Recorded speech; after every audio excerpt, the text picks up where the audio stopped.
Welcome back, everybody. I'm Kelsey Kalor, and this is my astrology channel. All right, if you're new to my channel, go ahead and hit that like and subscribe button so that you can get all the updates and the juicy details that I have to let you know about astrology coming up, our forecasts, and all of that good stuff. Yes, these are my real glasses because I'm a very skeptical bitch, and I'm a Virgo. In sidereal astrology, though. In other words, I'm basically a Libra in tropical astrology, but you know, that's the game that we're playing. But I have my contacts in and I can't read my notes and I gotta see myself when I'm talking on this video. So I'm gonna put these away. All right, so it's nice of y'all to tune in because what we have coming up is a lunar eclipse happening on March 14th.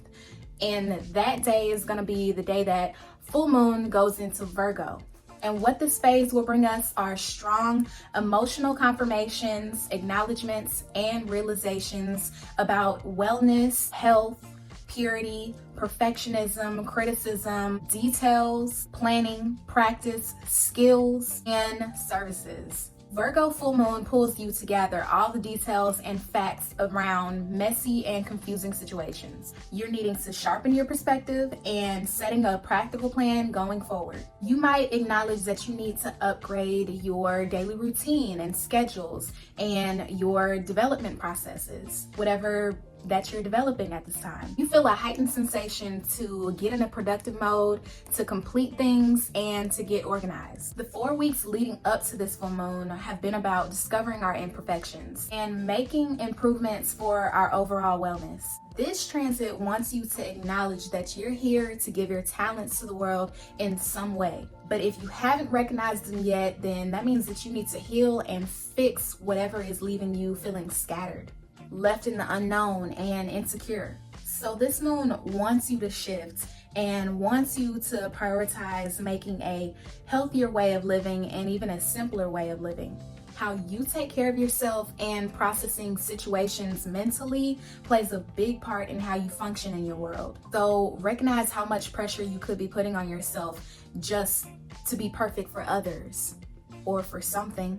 Being overly critical of yourself. You don't have to keep on looking outside of yourself for answers and having all the answers figured out, because it can disconnect you more and more from your spirit, because that's how you can lose yourself. I think you should feel good about your chaotic side. Like, everybody makes mistakes. It's just part of life. You can't help it. There's times where you feel like you didn't do enough, or you made the wrong decision, or you didn't trust your intuition when you should have. Things could knock you off your course sometimes, but all you gotta do is just get back up and move forward again. But whatever you do, you can't dwell in your regrets. Ironically, trying to control every situation outside of yourself can actually wound up failing you, because ultimately life isn't to be controlled all the time. It's meant to live.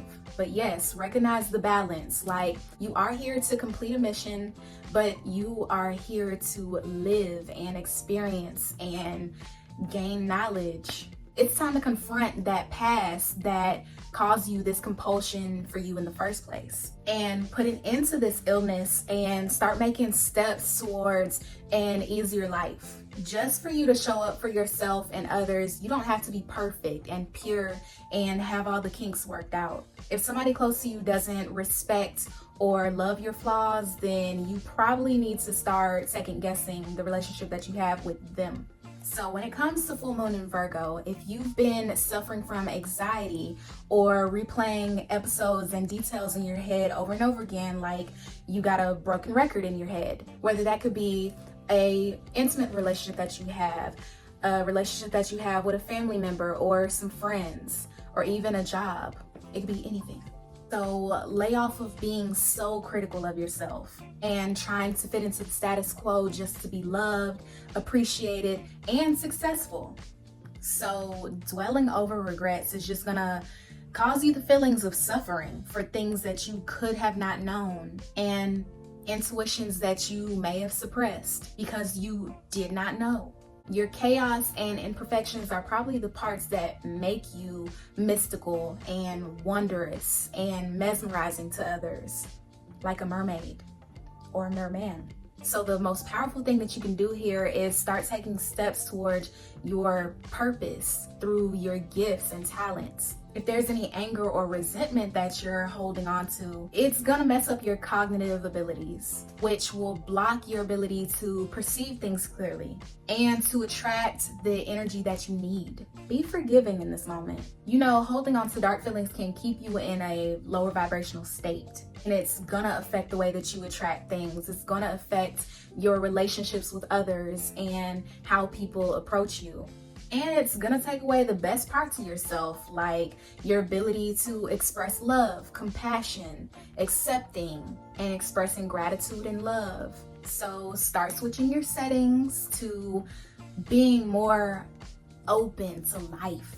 I've seen it myself where people who approach life with the most purest intentions or are vibrating at a higher state, but they're just open, they end up attracting good luck. I swear I've seen it with my own two eyes. And I started practicing it myself. I just need to do it consistently. That's the thing. But that lets me know that I need to start removing some things in my life so that I can be more consistent in this way.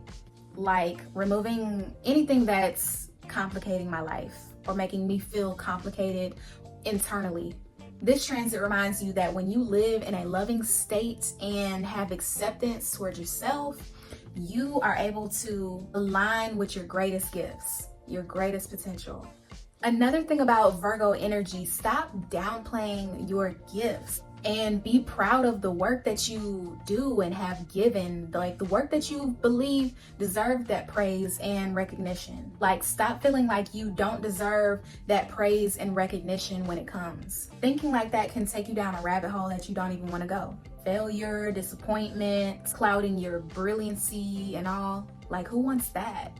So acknowledge your success, acknowledge the things that you've mastered, that you're gifted at.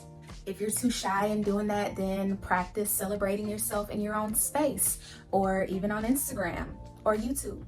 Imposter syndrome is a dark energy that you do not want to entertain its shenanigans. So know that you deserve to feel great about the work that you share. So I hope that was healing for you guys, and more power to you. Don't forget to hit the subscribe button. And if you want more details for you personally about how this transit will affect you, go ahead and get a one-on-one reading with me. I'm gonna have the link in the description. Click down there, you'll see it when you open it. Bye guys.